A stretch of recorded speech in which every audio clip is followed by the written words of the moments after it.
चुनौती देने वाली याचिकाओं पर सुप्रीम कोर्ट ने अपना अंतरिम फैसला सुना दिया है।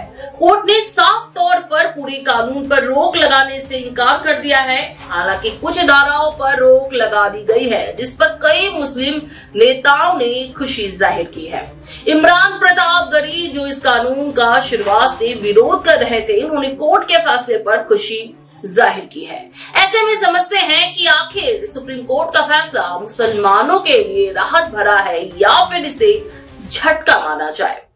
कोर्ट ने माना कि पूरे वक्फ संशोधन पर रोक लगाने का कोई मामला नहीं बनता है, लेकिन कुछ प्रावधानों पर रोक लगा दी गई है।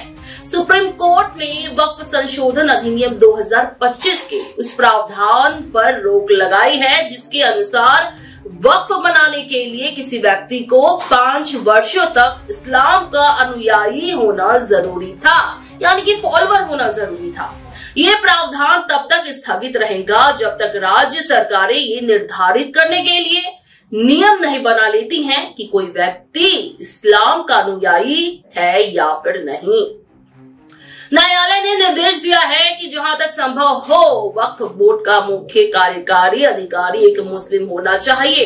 कोर्ट ने इसको लेकर आदेश नहीं दिया है, बल्कि अपना सुझाव दिया है। इसके साथ ही बोर्ड के कुल 11 सदस्यों में से 3 से ज्यादा गैर मुस्लिम सदस्य नहीं होंगे। ये भी एक राहत भरा फैसला माना जा रहा है, जबकि काउंसिल में 4 गैर मुस्लिम सदस्यों को रखने की मंजूरी दी गई है। सुप्रीम कोर्ट ने वक्फ संपत्तियों के रजिस्ट्रेशन की अनिवार्यता पर रोक लगाने से इनकार कर दिया है, क्योंकि ये पहलू पहले के कानूनों में भी मौजूद था। न्यायालय ने कहा कि उसने अपने आदेश में इस पहलू पर ध्यान दिया है।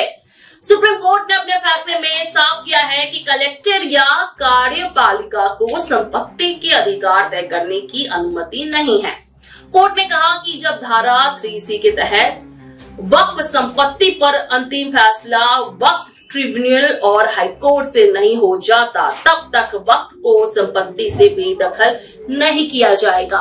इसके साथ ही कोर्ट के फैसले तक राजस्व रिकॉर्ड में भी किसी तरीके की कोई छेड़छाड़ नहीं की जाएगी।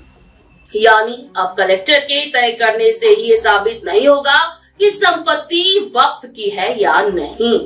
बता दें कि वक्फ कानून जैसे ही सामने आया था, कई लोगों ने सुप्रीम कोर्ट का दरवाजा खटखटाया था। इसके साथ ही कानून पर पूरी तरह से रोक लगाने की मांग भी की जा रही थी।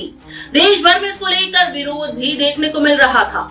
सुप्रीम कोर्ट ने मामले की सुनवाई के बाद आज फैसला सुनाया है। इसके साथ ही साफ तौर पर इनकार कर दिया है कि वे इस कानून पर पूरी तरह से रोक नहीं लगाएंगे।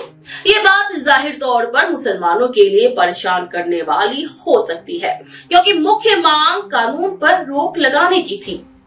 वहीं सुप्रीम कोर्ट के फैसले पर कांग्रेस सांसद इमरान प्रतापगढ़ी ने खुशी जाहिर की है। उन्होंने कहा, ये वाकई एक अच्छा फैसला है। सुप्रीम कोर्ट ने सरकार की साजिश और इरादों पर लगाम लगाई है। जमीन दान करने वाले लोग इस बात से डरे हुए थे कि सरकार उनकी जमीन हड़पने की कोशिश करेगी। ये उनके लिए राहत की बात है।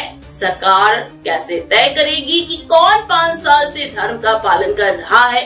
यह आस्था का मामला है। सरकार ने इन सभी पहलुओं पर ध्यान दिया है। हम लड़ाई जारी रखेंगे।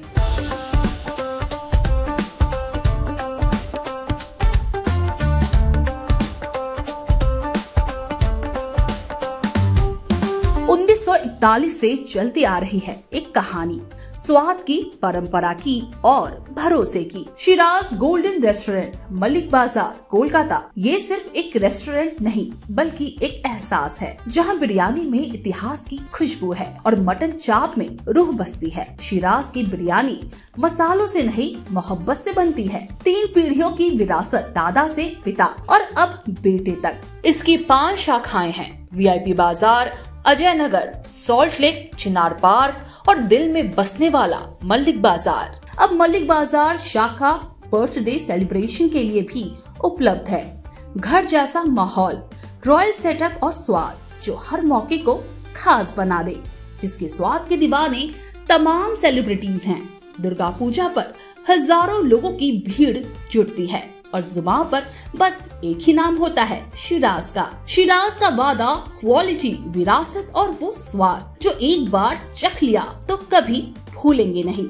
तो आज ही आए शिराज। पता है Malik Bazar 135 Park Street, behind neuro science hospital, Park Circus, Beniapukur, Kolkata, West Bengal 700017। Shiraz golden restaurant, स्वाद जो सिर्फ जुबान पर नहीं दिल में उतरता है।